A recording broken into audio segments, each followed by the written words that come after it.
Eto nga pala yung view ng Falls 2 kaso medyo nag-alinlangan kami. Maganda din naman dito mga mare kaso medyo mabato.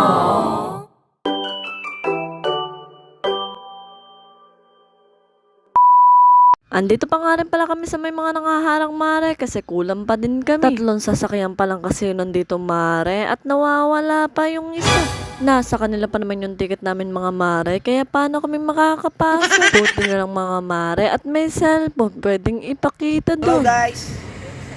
Eto nga pala yung mga kasama ko sa Banmare at nagsisibabaan na malapit na daw kasi kami sa may falls kaya sabi ko maglakad na lang Siyempre, kami. Mare, malapit kapag nakasasakyan pero malayo pag nilakad mo lang.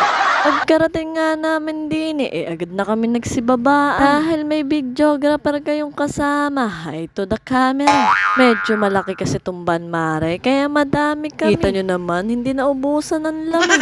At dahil nakababa na kaming lahat, tara na dito sa may Welcome to the Falls 2. Hep hep hep. Teka muna sandali, bago pumasok yung entrance, huwag kalilimutan. Ang shy type talaga ng mga kasama ko, mga ayaw tumingin sa camera.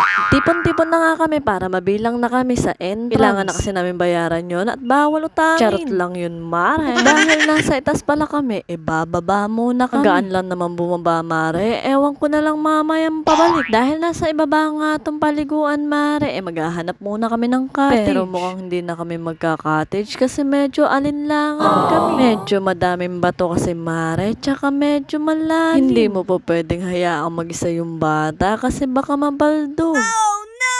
Pero kung mga adults lang kayo mga mare, swak sa inyo to. Kahit nga sandali lang kami din, susulitin namin. Sayang yung entrance. Kahit hindi ko naman sabihin mare, yung mga anak ko tsak na magwawala dahil nakakita ng tubig. Dahil sandali nga lang kami, mga bata lang muna yung pinalusong namin. Nilipat din kasi kami dahil nakakita sila na mas okay sa amin. Ang hirap lang mare, yung paakyat pabalik. Buti na lang tong isang kasama namin, may sasakyan.